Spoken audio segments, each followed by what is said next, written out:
Hoy una de las cosas que más se escucha en los púlpitos de muchas iglesias es que debemos ofrendar para ser bendecidos. Falsos predicadores se han aprovechado de su posición y utilizan la Biblia para manipular con mensajes muy atractivos hacia la gente, donde impulsan a otros a ofrendar a la manera de una transacción con Dios. La ofrenda se convierte en un depósito y la iglesia se convierte en un banco. Y lo peor de todo es creer que con este acto nosotros podemos de alguna manera obligar a Dios a hacer lo que nosotros queremos. Algunas de estas famosas frases son las siguientes: si pones tu semilla hoy, Dios te la devolverá multiplicada al 100 por 1. Otra frase es: Dios no puede quedarse con lo que es tuyo. Escuche esto: si le das, Él está obligado a devolverte más. ¿En serio? O sea, nosotros mandamos a Dios. Otra frase es: si das en este momento, tu milagro financiero ya está en camino. Algunos dicen lo siguiente: el tamaño de tu bendición depende del tamaño de tu ofrenda. Algunos dicen: planta una semilla de fe y recibirás una cosecha abundante esta misma semana. ¿Quién no querría ofrendar con manipulaciones de ese estilo? Dale a Dios lo que tienes y Él cancelará tus deudas. Hoy es el día para sellar tu milagro con una ofrenda especial. Otros dicen: el que no siembra no cosecha. Si no das, no esperes que Dios te bendiga. Y otros dicen: Dios ya te mostró la cantidad que debes dar. Obedécela y verás la multiplicación. Y mis amados hermanos, el factor común de todos estos tipos de mensajes es manipulación. A veces hacia arriba o a veces hacia abajo. Pero lo interesante es que son personas que predican acerca de la Biblia, pero no predican la Biblia.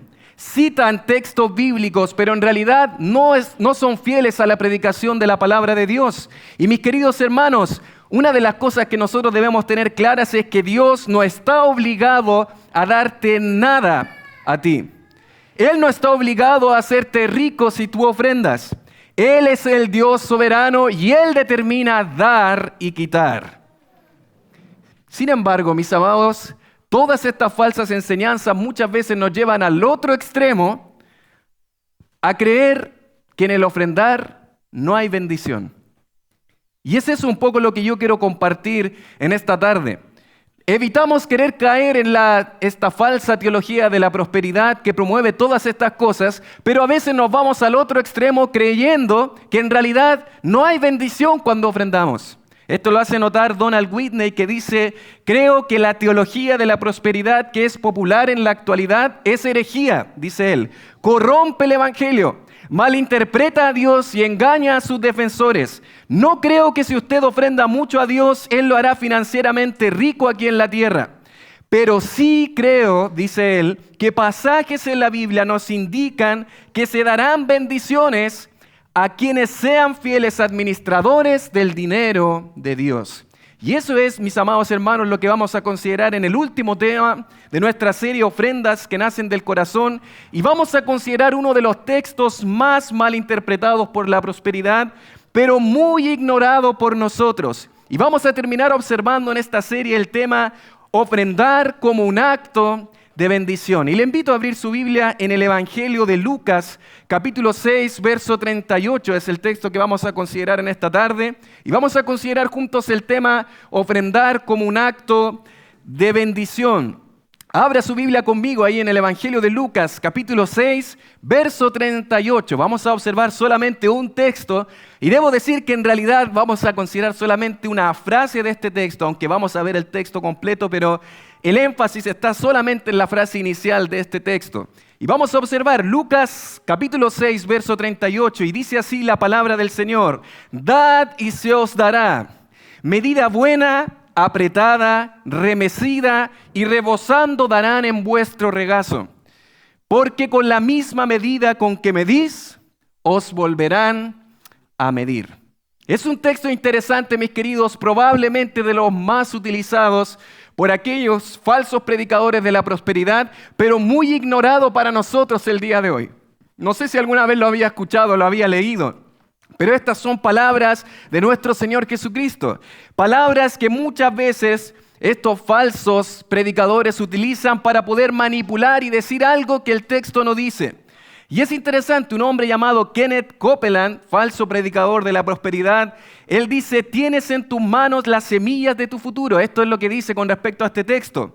Dé el paso de fe necesario y úselas para poner en movimiento el ciclo sobrenatural de bendiciones sobre tu vida. Joel Osteen, probablemente el más conocido promotor del Evangelio de la Prosperidad, dice: cuando das con corazón generoso, Dios se asegurará de que tengas más que suficiente para cumplir tu destino.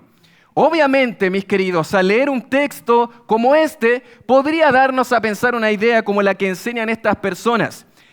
Si leemos algunas versiones, podrían quizás ayudarnos a ver con más claridad este texto. La Nueva Traducción Viviente dice: den y recibirán. Lo que den a otros les será devuelto por completo, apretado, sacudido, para que haya lugar para más, desbordante y derramado sobre el regazo.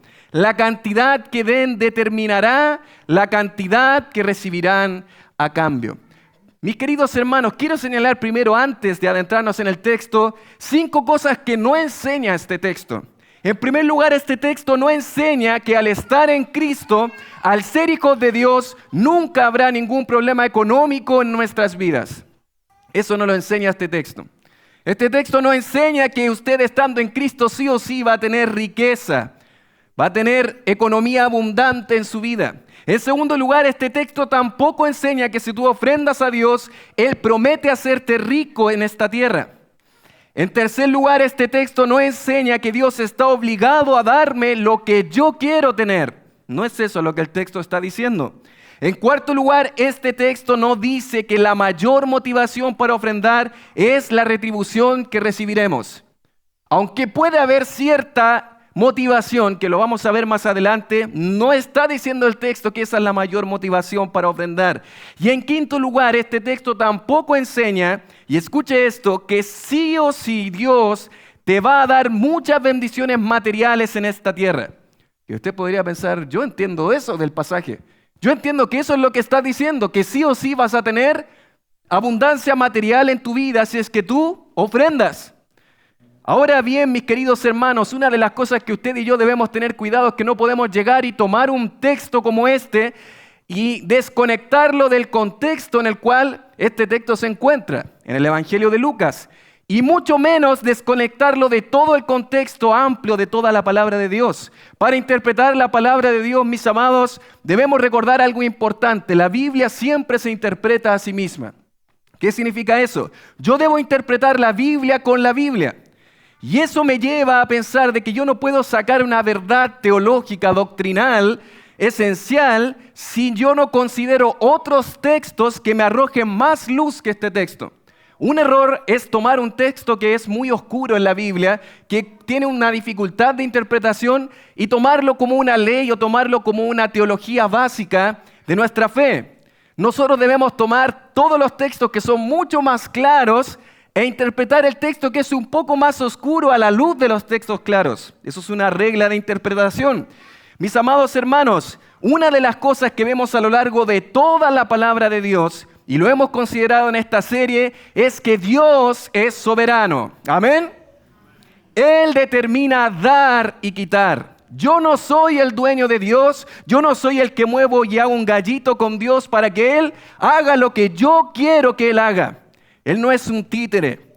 Nuestro Dios, mis amados, no es un genio de una lámpara. Nuestro Dios es el creador de los cielos y la tierra, y le pertenece toda la tierra y le pertenecen también los recursos que nosotros administramos. Él es el dueño, Él da y Él quita. ¿Recuerdas tú Salmo 115:3 y el Salmo 135:6? Textos claros que nos muestran que Dios es soberano. Nuestro Dios está en los cielos, ¿qué? Todo lo que quiso ha hecho. El Salmo 135:6 dice: todo lo que Jehová quiere lo hace, en los cielos y en la tierra, en los mares y todos los abismos. Daniel 4:35 está el rey Nabucodonosor diciendo estas palabras: el soberano de la tierra, el rey Nabucodonosor, el rey del imperio más poderoso en ese entonces, Babilonia, él dice: todos los habitantes de la tierra son considerados como nada. Y él, hablando de Dios, hace según su voluntad en el ejército del cielo y en los habitantes de la tierra, y no hay quien detenga su mano y le diga: ¿qué haces? ¿Cómo te atreves tú a decir que tú puedes manipular a Dios para que Él haga lo que tú quieras? Es imposible. El rey más poderoso de la tierra está diciendo: nadie puede mover la mano de Dios, porque Él hace según su voluntad. Job 1:21, ¿recuerdas a Job que tenía todo? Era uno de los hombres más ricos en ese entonces. ¿Y qué es lo que pasa con Job? Pierde todo. Capítulo 1, verso 21 dice: desnudo salí del vientre de mi madre y desnudo volveré allá. Jehová dio y Jehová ¿qué? Quitó. Sea el nombre de Jehová bendito. Amados hermanos, es Dios el que se reserva el derecho de dar y de quitar. Él es soberano. Y mis amados, esa es una verdad bíblica que debe darnos luz al texto en el cual estamos.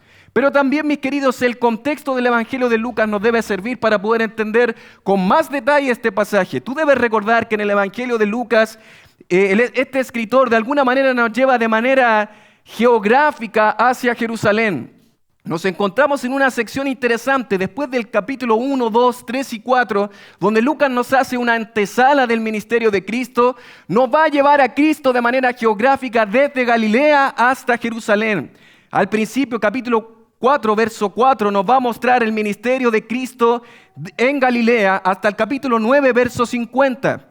Luego, de una manera muy interesante, Lucas nos va a llevar desde un viaje que comienza el Señor Jesús desde Galilea hasta Jerusalén, y eso lo vamos a ver en capítulo 9, versos 51 hasta el capítulo 19, una larga sección que él incorpora dentro de su evangelio. Y finalmente, últimos capítulos del 19 al 24, el escritor Lucas se va a centrar ya específicamente en Jerusalén, la semana de la pasión. Nos va a mostrar qué va a pasar allá en Jerusalén cuando ya el Señor Jesús llega para morir, ser sepultado, resucitar y ascender. Pero es interesante, mis queridos, estamos ubicados ahí en Galilea. ¿Por qué este dato es importante? Porque cuando Jesús va a partir desde Galilea hacia Jerusalén, Jesús no va a partir solo.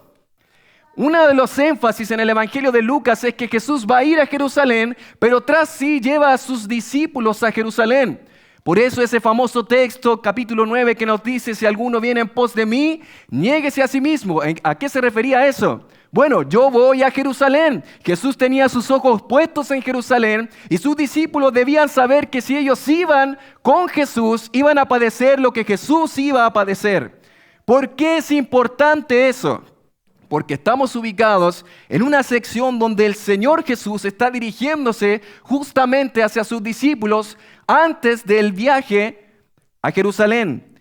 Este ministerio de Jesús en Galilea es interesante, mis queridos. Aquí ocurre algo donde el Señor Jesús comienza su ministerio y luego inmediatamente Lucas nos va a hablar de que Él convoca a los suyos, convoca a sus discípulos para poder servir junto a Él. Pero una vez que los convoca, va a hacer dos cosas Jesús: predicación y milagros.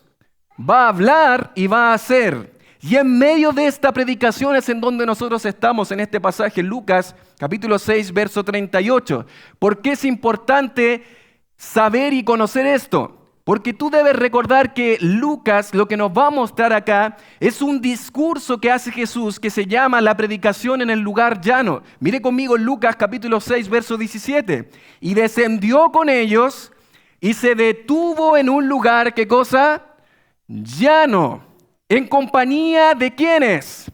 De sus discípulos y de una gran multitud de gente de toda Judea, de Jerusalén y de la costa de Tiro y de Sidón.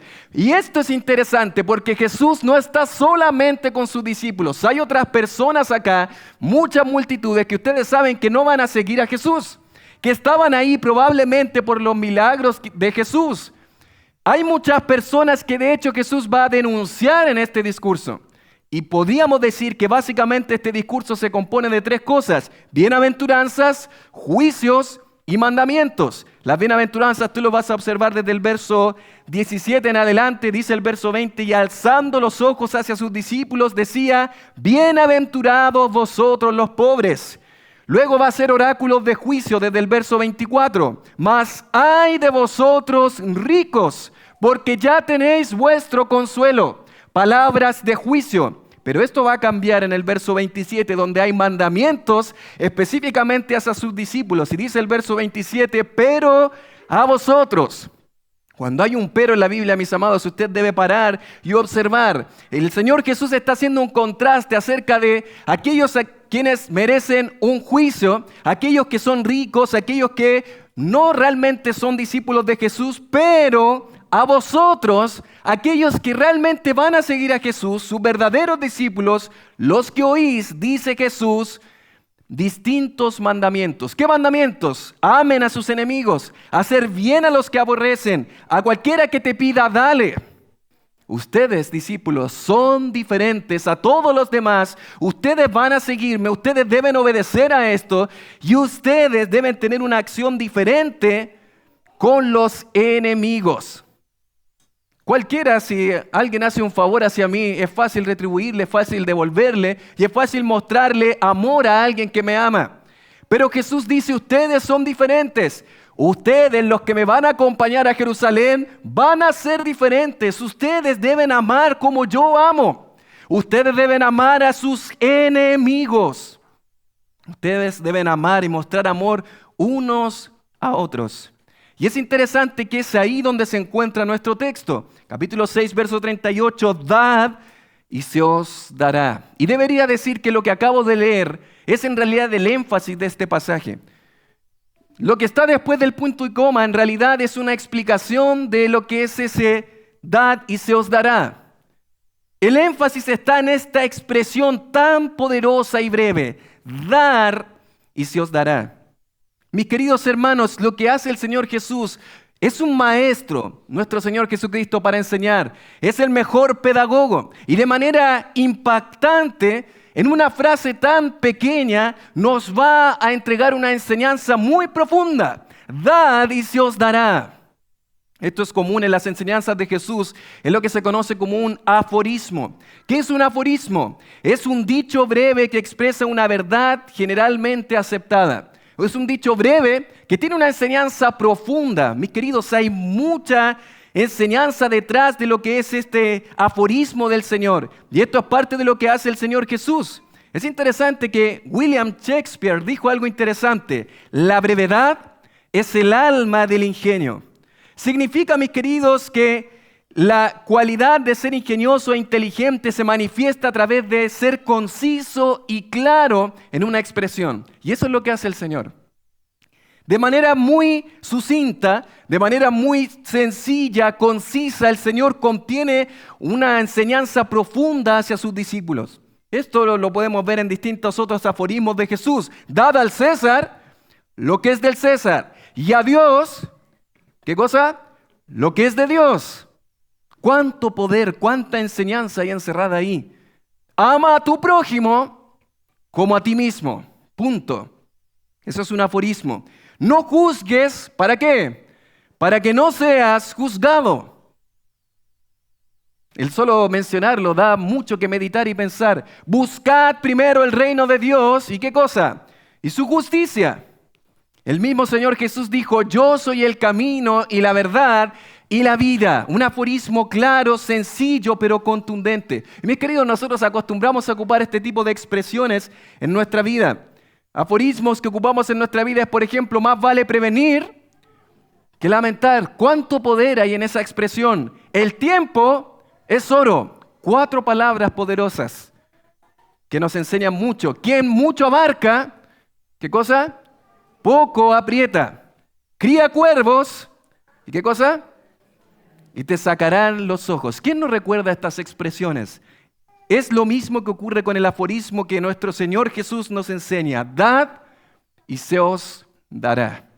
Así de sencillo. Y mis queridos hermanos, de esta expresión y de este verso vamos a aprender juntos 2 implicancias de ofrendar como un acto de bendición. Dos implicancias que observamos en este texto, Lucas capítulo 6, verso 38. Y en primer lugar, la primera implicancia es que somos responsables de ofrendar por nuestra posición. Vamos a centrarnos solo en esa palabra, dar. Somos responsables de ofrendar por nuestra posición. Lo que podríamos entender de este pasaje, mis amados, es que nuestra mayor motivación para ofrendar debe ser lo que vamos a recibir, ¿o no? Da a entender un poco esa idea. Dad y se os dará. Pero, mis amados, este texto debemos mirarlo en medio de todo el contexto en el cual se encuentra. Y si tú miras el contexto, hemos dicho que Jesús estaba enseñando a sus discípulos a amar ¿a quiénes? A sus enemigos. Claramente no hay una intención egoísta de parte de Jesús. Él no les está enseñando, ustedes ofrenden para que piensen en ustedes, para que puedan recibir ustedes, para ustedes mismos. Jesús no está haciendo eso. Está haciendo todo lo contrario. Mire lo que dijo en el capítulo 6, verso 30. Mire lo que dice el Señor, para que vea que esta no es la intención de Jesús. A cualquiera que te pida, dale. Y al que tome lo que es tuyo, ¿qué cosa? No pidas que te lo devuelva. El Señor no está pensando en un énfasis en sí mismo, sino en los otros. Lucas 6:35. Mire lo que dice este texto. Amad pues a vuestros enemigos. Y dice el texto, y haced bien y prestad. ¿Qué dice al final? No esperando de ello, ¿qué cosa? Nada. El Señor no está dando aquí una intención para que tu motivación para ofrendar sea lo que vas a recibir después multiplicado. No es eso lo que el Señor Jesús está haciendo. Entonces, mis queridos, ¿cuál es la mayor motivación que este texto nos entrega con respecto al dar? El contexto nos provee esa respuesta. ¿Y cuál es esa razón, mis amados? Es que si nosotros somos hijos de Dios, vamos a reflejar la misericordia y la generosidad de nuestro Padre porque hemos experimentado su misericordia en nuestras vidas a través de Cristo. Y yo voy a repetir lo que acabo de decir. Si nosotros somos hijos de Dios, vamos a reflejar la misericordia y generosidad de nuestro Padre porque hemos experimentado su misericordia en nuestras vidas a través de Cristo. Eso es lo que este pasaje y el contexto nos está diciendo. Mire de nuevo el verso 35 y 36. Amad pues a vuestros enemigos y haced bien y prestad, no esperando de ello nada, y será vuestro galardón grande, y seréis ¿qué? Hijos del Altísimo. Una vez más, no podríamos decir que ofrendando vamos a ser hijos de Dios.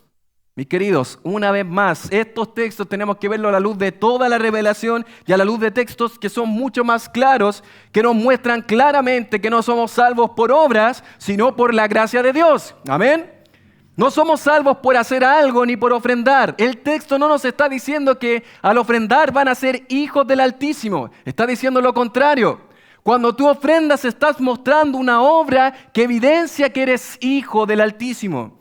Dice el texto, porque Él es benigno para los ingratos y malos. Sed pues misericordioso como vuestro Padre también es misericordioso. ¿Qué está diciendo este pasaje? ¿Recuerdas tú, mi querido hermano, que el Señor nos creó a imagen y semejanza de Él? Génesis capítulo 1, verso 26. Creó el hombre a su imagen y semejanza. Con la entrada del pecado en la humanidad, Génesis capítulo 13, esa imagen fue torcida por el pecado. ¿Cómo puede un hombre reflejar esa imagen de Dios? De un Dios que es misericordioso, de un Dios que es bueno y generoso. ¿Cómo podemos hacer eso? Solamente a través de la obra y la persona de Cristo nuestro Salvador. Este texto, mis amados, nos dice que Dios es bueno y misericordioso para con los ingratos y malos. Literalmente esa palabra ingratos es perversos. Dios es bueno para con todos, para los perversos, para con los malvados, es la idea. El pasaje paralelo de Mateo 5 del 44 al 45 nos dice que para que seáis hijos de vuestro Padre que está en los cielos, que hace salir su sol ¿sobre qué? Sobre malos y buenos, y que hace llover sobre justos y qué? E injustos. Nosotros los seres humanos fuimos creados a imagen y semejanza, pero ¿cómo nosotros que somos afectados por el pecado podemos recuperar esa imagen y semejanza de nuestro Dios y ser misericordioso como nuestro Padre es misericordioso? ¿Cómo puede pasar eso? Solamente a través de una persona que es Cristo. Solamente a través de una persona que es Cristo. Mis queridos hermanos, este texto nos muestra que esa ha sido la misericordia que el Padre ha tenido para con nosotros. Recuerda que la palabra misericordia es pasar la miseria por el corazón. ¿Y qué es lo que ha hecho nuestro Señor? Ha mirado nuestra miseria, nuestra pobreza espiritual. Somos pecadores apartados de Dios, merecemos una condenación eterna. Y Él ha provisto al Salvador, a Cristo nuestro Señor, para que depositando nuestra fe en Él, nosotros podamos ser salvos, podamos ser declarados justos delante del tribunal de Dios. Eso es la misericordia de nuestro Padre. Efesios 5, del 1 al 2, nos dice: sed pues imitadores de Dios como hijos amados. ¿En qué? ¿Cómo podemos imitar a nuestro Padre? Nosotros que somos hijos del Padre, dice, y andad en amor, como también Cristo nos amó y se entregó a sí mismo por nosotros, ofrenda y sacrificio a Dios en olor fragante. Esa es la ofrenda de nuestro Padre bueno, nuestro Padre misericordioso para con nosotros, los miserables. Amado hermano, a nadie le gusta ser un miserable, pero eso es lo que es todo pecador, todo hombre delante de nuestro Dios. Un pobre miserable que no puede hacer nada si no es por la obra de Cristo nuestro Señor. Amado hermano, este texto nos muestra que un verdadero hijo de Dios, un verdadero discípulo de Jesús, va a ofrendar porque esta obra del Evangelio, la obra preciosa de Cristo nuestro Señor, ha impactado su vida, y esa misericordia es lo que ahora puede hacer de que Él actúe con misericordia hacia otros, aunque ellos no le retribuyan. Es tal cual lo que Cristo hizo en la cruz. Jesús que caminó hacia Jerusalén, que en un momento dio su vida por los pecadores, justamente estaba haciendo eso. Nosotros, siendo enemigos de Dios, Cristo murió en la cruz para que tú y yo hoy podamos tener vida en su nombre. William Hendrickson comenta acerca de este texto y dice: el amor sin egoísmos no los hace hijos, sino que demuestra que son hijos. Este amor sin egoísmos que vemos acá, que es tan extraño. ¿Quién ama de esa forma? ¿Quién ama a los enemigos de esa forma? ¿Quién da de esa forma? Ese amor sin egoísmo, dice él, no nos hace hijos, sino que nos demuestra que somos hijos. Porque no hay otra forma de amar a los demás, de vivir para los demás, sino es a través de la obra de Cristo en nuestras vidas. Amados hermanos, somos responsables de ofrendar no por algo que podamos recibir, no por obligar a Dios a hacer algo. Somos responsables en realidad porque tenemos una posición, hijos de Dios. Mis queridos hermanos, es eso lo que lleva a un hijo de Dios a vivir una vida desinteresada con el dinero, a vivir una vida que en realidad piensa en los demás antes que en sí mismo, porque eso es realmente ser un cristiano. Eso es realmente lo que hace Cristo. Eso es lo que ha hecho Cristo en tu vida, amado hermano. Mi amado hermano, uno de los textos a los cuales hemos vuelto en esta serie, y probablemente, mis queridos, quizás podríamos decir el texto central de esta serie. Si al terminar esta serie este texto no viene a tu mente, entonces yo fallé en mi propósito. Este texto es 2 Corintios 8:9, que nos dice algo interesante: porque ya conocéis la gracia de nuestro Señor Jesucristo. Esta es la mayor motivación para que un hijo de Dios se desprenda de las cosas y piense en los otros antes que en sí mismo, en la obra de Dios, en el progreso del Evangelio. ¿Qué cosa? Ya conocéis la gracia de nuestro Señor Jesucristo, que por amor a vosotros se hizo pobre para que nosotros seamos enriquecidos por su pobreza. Mi querido hermano, tú has pasado de ser pobre a rico por Cristo. Tú has pasado de ser un miserable a ahora poder practicar la misericordia por Cristo.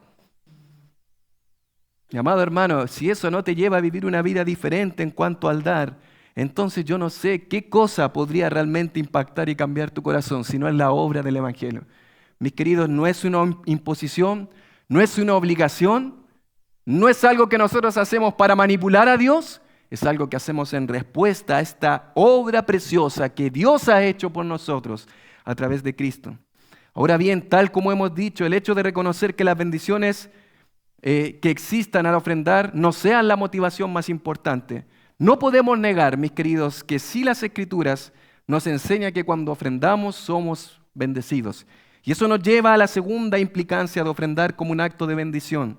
Y la segunda implicancia que nos enseña este texto es que somos recompensados al ofrendar como nuestra práctica. No solamente, mis queridos, somos responsables de ofrendar por nuestra posición porque somos hijos de Dios, sino que en segundo lugar somos recompensados al ofrendar cuando hacemos de las ofrendas nuestra práctica. Mire lo que dice el texto. Dad, ¿y qué cosa? Y se os dará. Este texto nos está mostrando que hay una bendición para aquellos que hacen del ofrendar su práctica. Y no estamos diciendo con esto que alguien se va a convertir en rico por ofrendar. No estamos diciendo esto que no vas a tener problemas económicos porque hemos dicho Dios es soberano. Pero sí, mis amados hermanos, hay bendición en el ofrendar porque es parte de una obediencia a Dios y donde hay obediencia hay bendición. Amén. Mis queridos, siempre que hay obediencia a la palabra de Dios va a haber bendición de Dios. Y eso, mis queridos, no podemos ignorarlo. La palabra del Señor lo enseña. Dad y se os dará.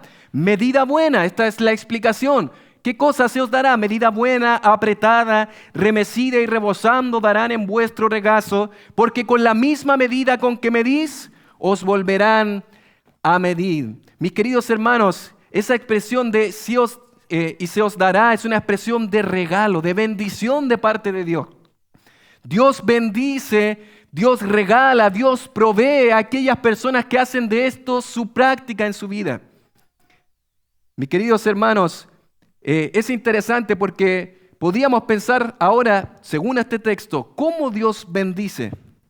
Bueno, nos dice este texto, medida buena, apretada, remecida y rebosando darán en vuestro regazo. ¿Qué significa esto? Bueno, el Señor Jesús, el maestro de los maestros, lo que Él hacía era utilizar las cosas que la gente entendía que eran parte de su entorno. En los mismos discursos usted observa que el Señor hablaba de las aves, hablaba de las cosas que hacían las amas de casa. El Señor Jesús miraba las cosas que ocurrían en su entorno y utilizaba eso para enseñar. Era un maestro, el maestro por excelencia. ¿Y qué hace Jesús? Él utiliza algo que la gente desde su tiempo entendía muy bien. Y mis queridos, en realidad es algo que nosotros en general entendemos muy bien en este tiempo. Se refiere al mercado de granos que existía en el Medio Oriente. Pero al final de cuentas, se encuentran en condiciones similares en todo el mundo. Cualquiera que tenga algo que ver con el comercio de granos, de frutas o verduras, sabe que una medida que se llena sin apretar contiene mucho menos que aquella que se aprieta, se remece y de alguna manera comienza a caer por los bordes toda la medida. Y eso es lo que el Señor está diciendo acá. La recompensa se describe como derramada en el regazo. Y esta es la idea de una bolsa que se colocaba entre el cinturón y la rodilla y que justamente era para poder guardar toda la mayor cantidad de grano que podía existir. En Ruth capítulo 3, verso 15, se hace referencia a esta cuando Ruth duerme a los pies de Booz. Dice en el verso 15, después le dijo, quítate el manto que traes sobre ti y tenlo. Y teniéndolo ella, él midió, estaba hablando del bolso que ocupaba, midió 6 medidas de cebada y se las puso encima y ella se fue a la ciudad. Era lo que se utilizaba para poder colocar toda la mayor cantidad de granos.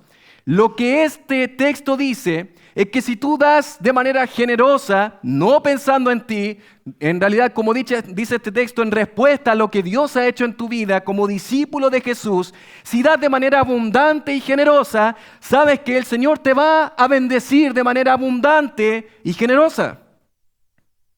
¿Por qué? Porque con la misma medida con la que medís, os volverán a medir. ¿Quién está detrás de eso? No están las personas, está el Señor. Lo que dice el Señor es que cuando tú haces de esto tu práctica, el Señor te va a bendecir. ¿Tú has sido generoso con Dios? ¿Tú has sido generoso con la obra de Dios, con otras personas? Dios te bendecirá a través de otros, es lo que dice este texto. Hay recompensa cuando hacemos de las ofrendas nuestra práctica. Hay recompensa de parte del Señor. Una vez más, no vas a ser rico, no se van a acabar tus problemas, Dios es soberano, pero hay bendición en el ofrendar. William Hendrickson escribe, esto es comprensible cuando se tiene presente que, en último análisis, no es el hombre, sino Dios quien recompensa. Y Dios es mucho más rico que el hombre. Amén. Qué bendición ser recompensado por Dios, mis queridos. Mis amados hermanos, lo que nos dice este texto es que Dios va a bendecir eso en tu vida. Dios lo va a bendecir. Dios va a bendecir esto a través de dos maneras. Este texto nos enseña de manera directa acerca de las bendiciones o recompensas terrenales. Pero también hay otra manera que son las recompensas celestiales. Recompensas terrenales. No nos da este texto quizás más detalles con respecto a esto, solo nos describe que es una bendición abundante, nos describe que es una bendición abundante terrenal, pero hay otros pasajes que nos proveen mucha luz acerca de esto. ¿Recuerdas a Ageo capítulo 1? ¿Recuerdas al pueblo de Israel una vez que había estado 70 años en el cautiverio? Volvió con Zorobabel después de estos 70 años a su tierra. Tenían que reedificar el templo, pero por orden, ¿verdad?, de Darío, hasta el segundo año del reinado de Darío, Esdras 4:24, la obra se paró. ¿Por qué se paró? Porque hubo unos adversarios que decidieron poner frenos a la obra de Dios. ¿Y qué ocurre acá? Dios va a levantar a dos profetas, Zacarías, hijo de Ido, y a Ageo. ¿Cuál era el propósito de estos profetas? Exhortar y denunciar al pueblo porque algo estaban haciendo. El dinero, los recursos que tenían, no los estaban ocupando para la casa de Dios, sino que los estaban ocupando para sus propias casas. ¿Y qué dice Ageo capítulo 1, versos del 4 al 8? El Señor les dice a través del profeta Ageo, ¿es para vosotros tiempo para vosotros de habitar en vuestras casas artesonadas y esta casa está desierta? Pues así ha dicho Jehová de los ejércitos, meditad bien sobre vuestros caminos. Mediten bien en lo que están haciendo. ¿Qué cosa? Verso 6, sembráis mucho y recogéis poco. ¿Cómo es eso? Estas personas están trabajando horas extra. ¿Y qué pasa? Tienen menos ganancia de que si estuvieran trabajando menos. Sembráis mucho y recogéis poco. Coméis y no os saciáis. Bebéis y no quedáis satisfechos. Os vestís y no os calentáis. Dice la palabra, y el que trabaja a jornal recibe su jornal en saco roto. Es decir, ustedes están trabajando, realmente están haciendo un trabajo impresionante, y ¿saben lo que pasa? Siguen teniendo hambre, tienen frío, y pareciera que están llenando y es como si tuviera un jornal con el saco roto. Es decir, es como que pareciera que no hay bendición acá. Eso es lo que pasa.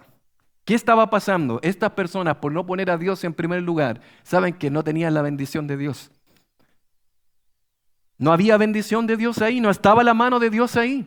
Dice el verso 7, así ha dicho Jehová de los ejércitos, meditad sobre vuestros caminos, subid al monte y traed madera y reedificar la casa de Dios, no tu casa, y pondré en ella mi voluntad y seré glorificado, ha dicho Jehová. ¿Ves lo que estaba pasando con este pueblo? Mis queridos hermanos, eso no es muy extraño el día de hoy. Hay muchos creyentes, muchos hijos de Dios que viven de esa forma. ¿Y qué pasa? Trabajo tanto y pareciera que Dios no bendice nada de lo que hago. Estoy peor que antes y sigo trabajando más y me va peor.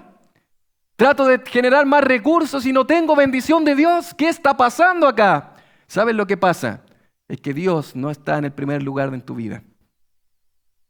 Y cuando Dios no está en el primer lugar de tu vida, su mano de bendición no está en tu vida. Eso le pasó al pueblo de Israel. Trato de salir de las deudas, trato de hacer pasos para poder salir de todo esto, pero ¿saben lo que pasa? Como tú no has puesto al Señor en primer lugar, no está su mano de bendición. Es triste ver a hombres que viven para trabajar en vez de vivir para Dios. Dios no es el primer lugar en su vida. Allá dan el alma en el trabajo. ¿Y en la iglesia qué? ¿Y en la obra de Dios qué?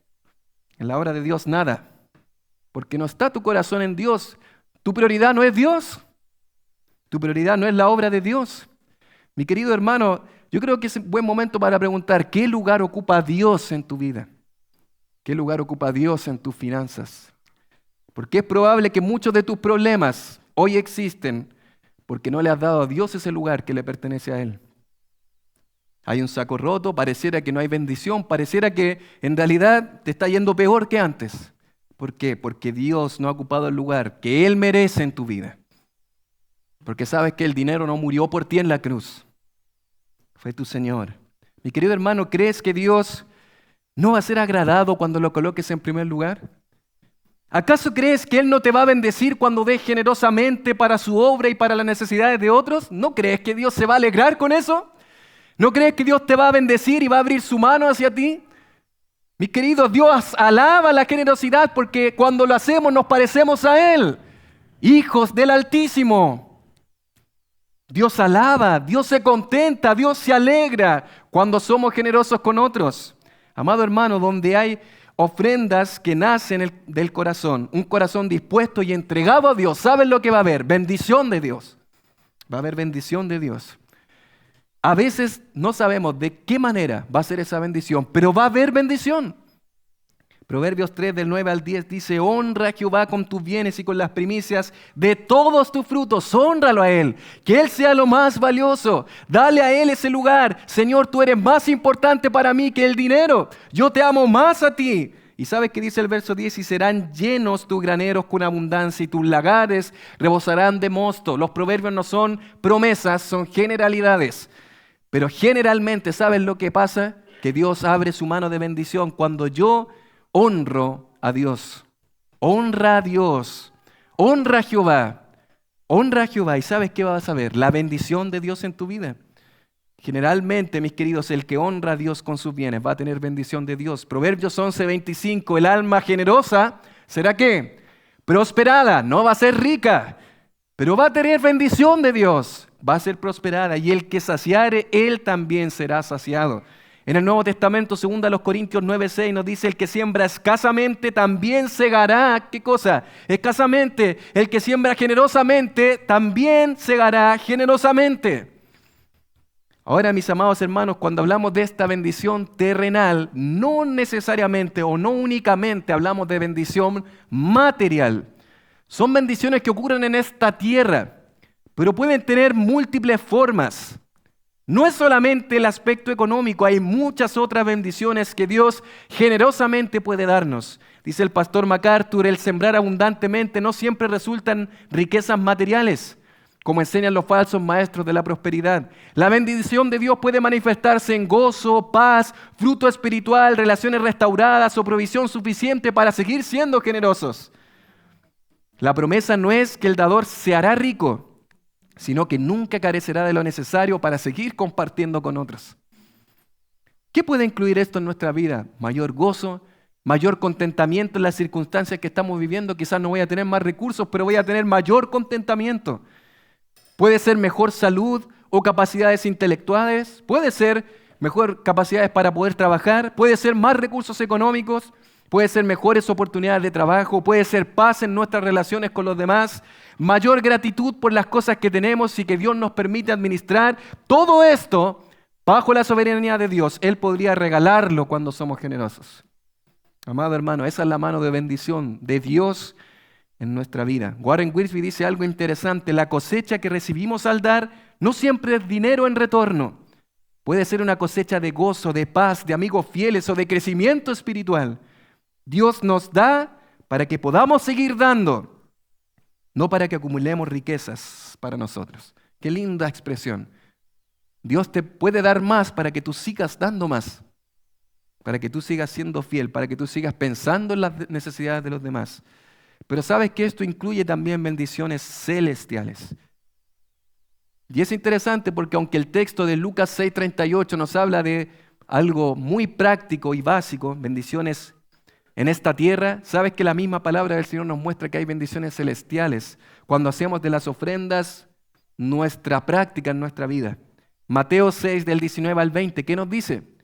No os hagáis tesoros en la tierra donde la polilla y el orín corrompen, y donde ladrones minan y hurtan, sino haceos tesoros en el cielo, donde ni la polilla ni el orín corrompen y donde ladrones no minan ni hurtan. No sé si les ha pasado, pero a veces compramos algo que se ve reluciente. Pasan 2, 3 años y pareciera que ya no se ve como antes. Y en ese momento era casi como era nuestra vida, ese mueble, ese aparato tecnológico. Después de 5, 10 años, ¿qué pasa? Ya pareciera que ha perdido su valor, ahora pareciera que estamos atrasados. ¿Sabes por qué? Porque las cosas de esta tierra, la polilla y el orín corrompen. Las cosas de esta tierra, incluso hay ladrones que las roban. Pero ¿sabes qué? Los tesoros celestiales están guardados en el cielo y nadie te los va a poder quitar.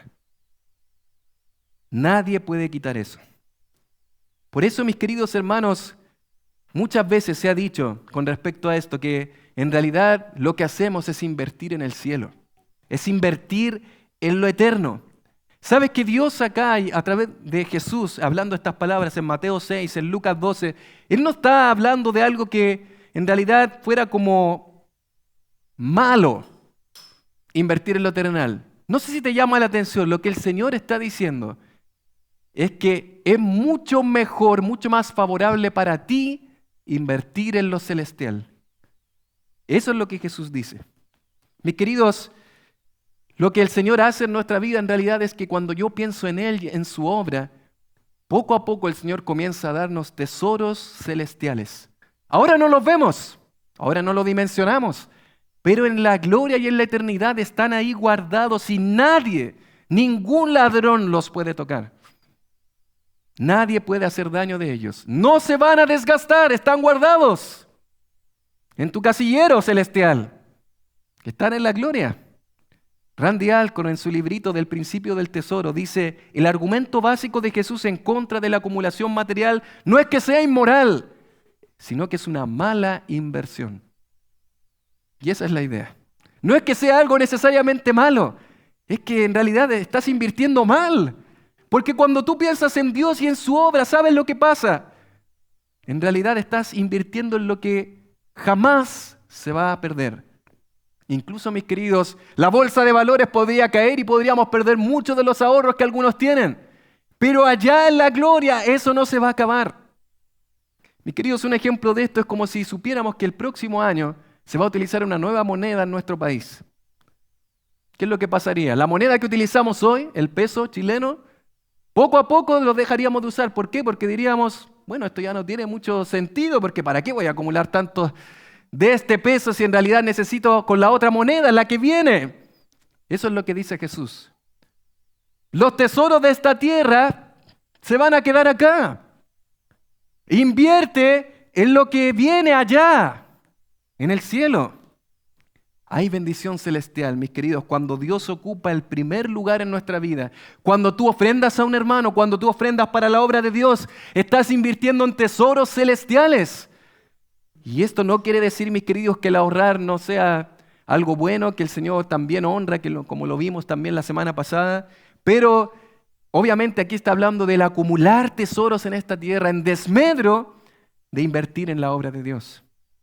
Proverbios 19:17 dice: Jehová presta al que da al pobre, y el bien que ha hecho se lo volverá a pagar. Colosenses 3, del 1 al 2, si pues habéis resucitado con Cristo, buscad las cosas ¿de dónde? De arriba. Si tú has resucitado con Cristo, tu vida está arriba, donde está Cristo sentado a la diestra de Dios. Poned la mira en las cosas de arriba, no en las de la tierra. Y mis amados hermanos, esto no quiere decir que en la tierra no podamos tener proyección, que no podamos tener planificación, pero mis amados, en última instancia, lo que más importa son los tesoros celestiales. Tener nuestra mirada en la obra de Dios. Mis queridos, es por así decir un negocio que siempre le va a ir bien. Primera de Timoteo, capítulo 6, verso del 18 al 19, hablando de estos ricos, dice que hagan bien, que sean ricos en buenas obras, dadivosos, generosos, atesorando para sí, como el Señor está promoviendo las riquezas, atesorando para sí buen fundamento, no ahora, para lo porvenir. Mis amados hermanos, eso es lo que Dios quiere. Que tú y yo pensemos, mis amados hermanos, en la obra de Dios. Porque, mis amados, esa es una recompensa celestial que no tiene comparación. ¿Qué ocurre en los cielos cuando ofrendamos? Nosotros no dimensionamos, pero la obra de Dios es algo que nosotros no alcanzamos a dimensionar. Cuando ofrendamos a Dios, Dios toma eso material y ¿qué es lo que pasa? Lo transforma en algo espiritual para sostener su obra, para avanzar con el Evangelio, para sostener pastores, misioneros, para permitir que la obra de Dios siga avanzando. Personas convertidas. Mi querido, eso deja de ser algo económico, eso es algo celestial. Nuevas personas discipuladas, una iglesia que crece en madurez, predicación fiel de la palabra, misioneros apoyados, misioneros enviados, pastores sostenidos. Todo esto es parte de la obra de Dios y eso Dios lo va a recompensar en la eternidad. ¿No te parece que el valor de un alma es más valioso que tener el último celular de modelo? ¿No te parece que es mejor y superior ver personas convertidas y que veremos en el cielo y que nos gozaremos en la eternidad que tener la mejor ropa para llegar a fin de mes? ¿No te parece más valioso ver cómo una iglesia crece en madurez, amor de Dios y edificación que ver crecer tu cuenta de ahorro mes a mes? ¿No es más valioso eso, amados hermanos? ¿No es más glorioso la obra de Dios? Amado hermano, ¿de verdad piensas que tu cuenta, tu billetera, las cosas que tienes son superiores a la preciosa y eterna obra de Dios? ¿Crees realmente que eso es superior? ¿Cómo crees, mi querido, que Dios te va a recompensar en la gloria cuando tú realmente has dedicado tu vida para su obra y el avance del Evangelio? Amado hermano, tendrás coronas para la gloria de Dios que no se comparan con nada en esta tierra. Amado hermano, eso no tiene comparación. Yo no sé si a ustedes les llama la atención, pero esto un poco para ilustrarlo es como lo que ocurre con estos famosos atletas que se preparan a veces por largos años, una década entera preparándose con disciplina, alimentación muy rigurosa, entrenamiento arduo, para simplemente correr una carrera de 100 metros planos que dura ni siquiera 10 segundos. Parece extraño, ¿no? Tanto tiempo dedicándose, ¿para qué? Para un pedazo de oro colgado en el cuello. Tanto esfuerzo para eso. Y obviamente ser reconocido por el mundo entero y ser recordado por otros, reconocido por su nación. Pero mis amados hermanos, eso es lo que ocurre con nosotros. Todo lo que hacemos en esta tierra, lo que invertimos en la obra de Dios, ¿sabes qué? Va a ser recompensado en la eternidad con algo mucho más glorioso que una medalla de oro. Seremos recompensados por nuestro Padre Celestial. Eso es una buena inversión, amado hermano. Como dice el pastor Héctor Salcedo, parafraseando una frase muy conocida de Jim Elliot y aplicándola al dinero, él dice, es un asunto de perspectiva. En otras palabras, podemos intercambiar posesiones materiales que no podemos mantener para ganar posesiones eternas que no podemos perder. Intercambiar posesiones materiales que no podemos mantener para ganar posesiones eternas que no podemos perder. Amado hermano, eso es lo que Jesús te enseña. Ofrendar, mis queridos, es una bendición a nuestras vidas, a nuestra iglesia, a nuestras personas que nos rodean. Es un acto de amor hacia otros. Ofrendar, mis queridos, es el corazón de Dios, porque eso es lo que Dios ha hecho en tu vida. Por eso Jesús te dice, dad, y se os dará. Dad y se os dará. Nuestro Señor nos llama, mis queridos, a ofrendar con un corazón generoso que ha sido receptor de la obra de Dios en nuestra vida. Pero ¿sabes qué? Cuando damos, se os dará. Va a haber bendición de Dios en nuestra vida, bendiciones terrenales, bendiciones celestiales. ¿Qué hemos aprendido de la ofrenda? Mis queridos, hemos aprendido que ofrendar es una disposición voluntaria de los recursos que Dios nos permite administrar. Él es el dueño, mis queridos, de todo lo que nosotros podemos tener. Él es el dueño. Ofrendar no es una imposición, no es una obligación, es una disposición voluntaria desde nuestro corazón. Es una disposición voluntaria de los recursos que Dios nos permite administrar. Hemos observado en esta serie que ofrendar es un acto de adoración. Cuando ofrendamos mostramos que en realidad amamos más a Dios que a nuestro dinero. Hemos aprendido que ofrendar es un acto de fe. Cuando ofrendamos decimos, Señor, confío en que tú me vas a sostener. Hemos aprendido que ofrendar es un acto de generosidad, es una respuesta a la generosidad que Dios ha tenido en mi vida. Hemos aprendido que ofrendar es un acto de planificación, es una vida ordenada en nuestras finanzas que pone a Dios en prioridad. Pero finalmente hemos visto que ofrendar es un acto de bendición. Somos bendecidos, mis queridos, de múltiples formas en nuestra vida, cuando damos con generosidad. Cuando iniciamos esta serie hicimos esta pregunta: ¿cómo saber si estás amando más el dinero que a Dios? Porque recuerda que tiene que ver con nuestro corazón.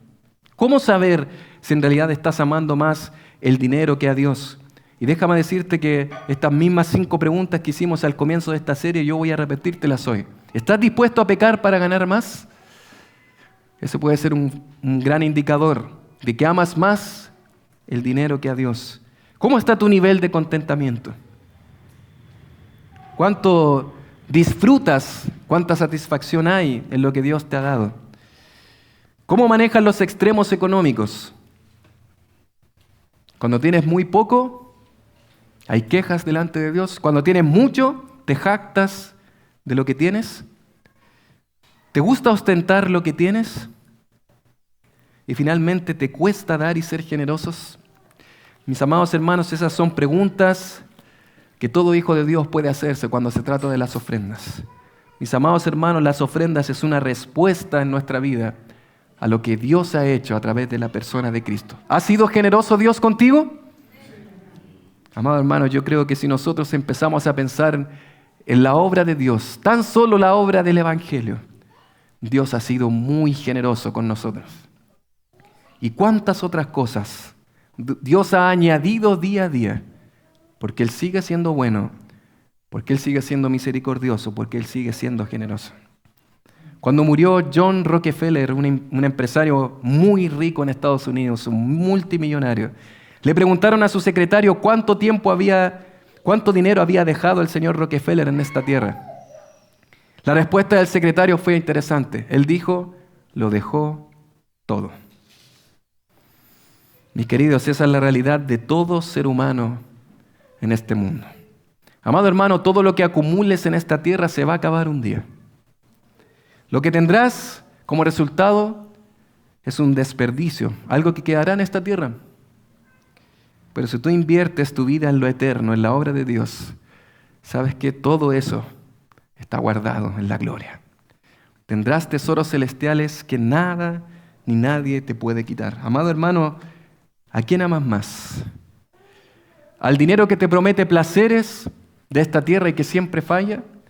¿O amas a Dios que te ha dado un precioso Salvador, una salvación eterna? Alguien que nunca, nunca, nunca falla. ¿A quién amas más? Quiero terminar con la frase que inicié esta serie. Hay manos que dan sin amar, pero jamás habrá un corazón que ame sin dar. Mi amado hermano, eso es un hijo de Dios. Alguien que ha sido impactado con la obra preciosa del Evangelio en su vida. ¿Saben lo que va a hacer? Va a dar ofrendas que nacen del corazón.